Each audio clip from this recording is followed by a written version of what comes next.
Money doesn't care how hard you work. It only cares about how the system is built. Here's the uncomfortable truth. If you are middle class, doing everything right, you are probably moving but not going anywhere.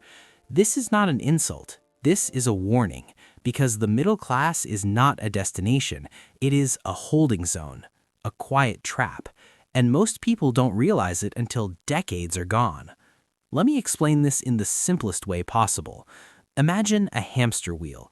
You run, you sweat, you stay disciplined. From the outside, it looks productive, but the wheel never moves forward. That is the middle-class financial model. You earn, you spend, you save a little, you repeat, and the system applauds you for it. But here's the part nobody tells you. The system was never designed to make the middle class rich. It was designed to make it stable, predictable, and dependent. Let's rewind. The idea of the middle class was sold as success: a steady job, a house, a car, vacations once a year, retirement someday. Sounds safe, comfortable, respectable. But safety can be expensive, because safety often trades upside for comfort. The middle class trades freedom for predictability. You wake up early, you commute, you trade time for money, you come home tired. Your income stops when you stop. That single fact changes everything. Because wealth doesn't come from effort alone, it comes from leverage. And the middle class has very little leverage. Let's talk about income. Most middle class income comes from one source: a salary. One paycheck, one employer, one stream. If that stream dries up, everything shakes. Rent, mortgage, insurance, food. So what do people do? They become careful, risk-averse, conservative. They avoid uncertainty, which sounds smart until you realize uncertainty is where growth lives. Now let's talk about expenses. Middle-class life is expensive by design. The house is bigger than needed. The car is newer than necessary. The lifestyle quietly expands, not because of greed, but because of pressure. Social pressure, family expectations, status anxiety. You don't want to fall behind. You don't want to look like you're failing. So you upgrade. And upgrades come with payments. Payments create obligations. Obligations create fear. Fear locks people in place. This is where the trap tightens. Because once your lifestyle depends on your paycheck controls your decisions. You can't quit easily. You can't experiment freely. You can't take long-term risks. You need certainty. And certainty pays poorly over time. Here's another uncomfortable truth. The middle class is heavily taxed from both sides. Income tax takes from the top. Inflation eats from the bottom. Your savings lose value quietly. Your salary rarely keeps up. You work harder, but your purchasing power shrinks. That's not bad luck. That's math. Inflation rewards people who own assets. It punishes people who rely on wages. And most middle-class families rely almost entirely on wages. Now let's talk about time. Time is the most valuable asset, but the middle class sells it cheaply. 8 hours a day, 5 days a week, for 40 years. And at the end, a retirement that depends on markets, governments, and health. That's a long bet. Now here's where people get defensive. They say, but I'm responsible. I save money. I don't waste. That's good, but responsibility alone does not build wealth. It builds stability. And stability without growth is slow decline. Because the world keeps moving. Technology changes, jobs disappear, skills expire. But the middle-class plan assumes the future will behave politely. It rarely does. Let's pause here. This is not about blaming anyone. This is about understanding incentives. The system rewards people who create value at scale, not people who work hard in isolation. Hard work is respected, but it is not multiplied. Ownership is multiplied. That is the dividing line. The wealthy own things. The middle class rents life. They rent houses through mortgages. They rent cars through loans. They rent time through jobs. Even their money is rented to banks. And here's the psychological cost. When your identity is tied to your job, you protect the job at all costs. You silence doubts, you ignore discomfort, you delay dreams. You tell yourself, later. Later becomes never. This is how people wake up at 55 with no energy and limited options, not because they were lazy, but because they followed a script written for efficiency, not freedom. Let's talk about education. Most middle-class paths start with school. Study hard, get good grades, get a degree, get a job. This model was built for an industrial economy. Stable careers, linear progress, predictable outcomes. But the modern economy is not linear, it's exponential. Skills decay faster, industries shift overnight, yet the middle class still bets everything on credentials.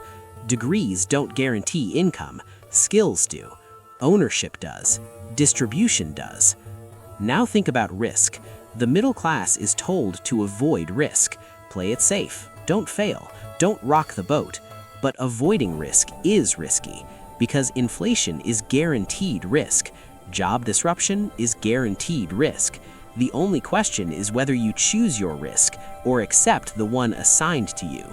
Wealthy people fail more often, but they fail small and learn fast. Middle-class people fail rarely, but when they do, it's catastrophic, because everything depends on one income. This is the fragility. Now let's talk about debt. Not all debt is bad, but most middle-class debt is consumption debt. It doesn't produce income, it produces bills. The monthly payment becomes normal, invisible, until you add them all up and realize your future earnings are already spent. Debt steals optionality, and optionality is freedom. Here's a simple rule. If your lifestyle requires your full income, you are not free. You are employed, which is fine, but don't confuse employment with wealth. Now let's address the emotional side. The middle class feels busy, overworked, stressed, but not progressing. That creates quiet frustration. People numb it with entertainment, scrolling, shopping, distractions, short-term relief, long-term stagnation.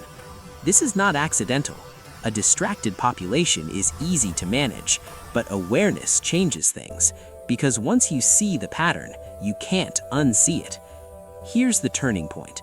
The middle class is not doomed, but staying mentally middle class is. The shift is not about income alone, it's about thinking in systems. Instead of asking, how do I earn more? Ask, how do I decouple income from time? Instead of saving leftover money, build assets first. Instead of upgrading lifestyle, upgrade skills and ownership. Instead of avoiding risk, learn to manage it. This doesn't mean quitting your job tomorrow. It means using the job as fuel, not a destination.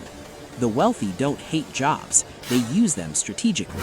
They live below their means longer. They invest aggressively in assets. They prioritize cash flow. They don't look rich early. They become rich quietly. The middle class looks rich early and stays average forever. This is the trade-off. Now, let's simplify this even more. There are only 3 paths. Path 1, earn, spend, repeat. This is the middle class loop. Path 2, earn, save, protect. This leads to safety, not freedom. Path 3, earn, invest, build. This leads to leverage.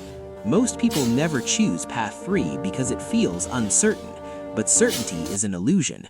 The real question is this: do you want guaranteed comfort today or potential freedom tomorrow? Both have costs, but only one has upside. This is where mindset matters. Middle class thinking says, I can't afford to take risks. Wealth thinking asks, how can I afford not to? Middle class thinking says, I'll start when I earn more. Wealth thinking says, I'll start now with what I have. Middle class thinking says, that's too complicated. Wealth thinking says, I'll learn. Learning compounds. Waiting doesn't. Now let's talk about time again. 20 years sounds long until it's gone. Small decisions repeated daily shape your financial destiny. What you buy, what you ignore, what you learn, what you delay. These are not neutral choices. They compound silently. The middle class is trapped not by money, but by habits reinforced by comfort. Comfort is addictive, and addiction feels safe until withdrawal is forced. The goal is not to escape the middle class overnight. The goal is to stop building a life that requires permanent effort to maintain. Freedom is when your systems work even when you don't. Income without presence, growth without constant pushing. That is the opposite of the middle class model. Now let's bring this home. If you are middle class, you are not failing. But if you never question the model, you are choosing stagnation. The trap is not income level, it's dependency. Dependency on wages, dependency on institutions, dependency on stability. The way out starts with awareness, then education, then action. Slow, consistent, intentional. Build skills that scale, own assets that produce, reduce lifestyle inflation, increase optionality.